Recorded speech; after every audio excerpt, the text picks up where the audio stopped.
हम बात करने वाले हैं अस्तित्ववाद की। बेसिकली इस क्लास में खास तौर पर अस्तित्ववाद के पाठ्यक्रम तथा शैक्षणिक भूमिका के बारे में समझेंगे। बात अस्तित्ववाद की। अस्तित्ववाद 20वीं शताब्दी का दर्शन है। इस सदी में हुए वैज्ञानिक आविष्कारों ने मानव को भौतिकवादी बना दिया। यही नहीं, विश्व के विभिन्न भागों में प्रजातंत्र व समाजवाद के प्रति लोगों की आस्था बढ़ी। इन सब का मानव पर इतना अधिक प्रभाव पड़ा कि वो अपने अस्तित्व को ही भूल गया। उसे इस विस्मृत अस्तित्व का बोध कराने के लिए जिस दार्शनिक विचारधारा का उदय हुआ उसे अस्तित्ववाद के नाम से जाना जाता है। बात अस्तित्ववादी पाठ्यक्रम की। अस्तित्ववाद का मानना है कि पाठ्यक्रम होना चाहिए, लेकिन एक निश्चित पाठ्यक्रम बनाना संभव नहीं है। व्यक्तिगत विभिन्नताओं के अनुसार ये अलग अलग होना चाहिए। इनके मूलभूत सिद्धांतों के आधार पर ये कहा जा सकता है कि अस्तित्ववादी पाठ्यक्रम में कई विषयों को शामिल किया जाए। जैसे मनुष्य को उसके अस्तित्व का बोध कराने के लिए पाठ्यक्रम में साहित्यिक विषयों को स्थान देना चाहिए। बात कलात्मक विषय की। इन विषयों को पाठ्यक्रम में इसलिए रखा जाना चाहिए ताकि व्यक्तियों में आपसी प्रेम और आपसी लगाव का विकास किया जा सके। बात धार्मिक विषय की। इसके अनुसार पाठ्यक्रम में सभी धर्मों की शिक्षा को शामिल किया जाना चाहिए। इससे बच्चों को अपनी स्वतंत्र धारणाओं व विश्वासों का विकास करने में मदद मिलेगी। बात खेलकूद एवं व्यायाम की।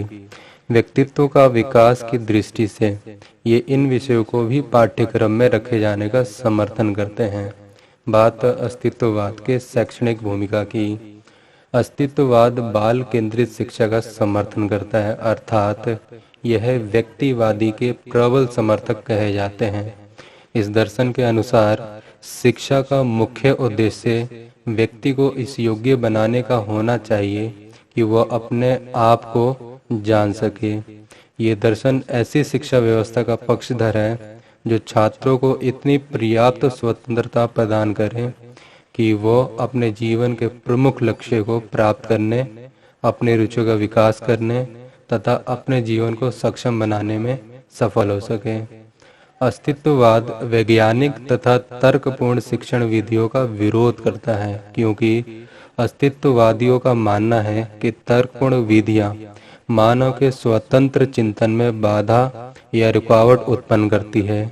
इसके अलावा ये दर्शन सामूहिक शिक्षण विधि का भी विरोध करता है। ये शिक्षण विधि को व्यक्ति केंद्रित बनाने के प्रबल समर्थक कहे जाते हैं। ये दर्शन शिक्षा से संबंधित व्यक्तिगत उद्देश्यों का समर्थन करते हैं, जो मानव को आत्मज्ञान प्रदान करें तथा खुद को पहचानने में मदद करें। इस दर्शन के अनुसार विद्यालय की भूमिका या कर्तव्य केवल छात्रों को कुछ बताना ही नहीं है, बल्कि छात्रों को इस योग्य बनाना है कि वो आत्मज्ञान प्राप्त कर सकें तथा खुद को पहचान सके। अस्तित्ववाद ऐसे पाठ्यक्रम का समर्थन करता है जो मानव को आत्मज्ञान प्रदान करे तथा खुद को पहचान सके।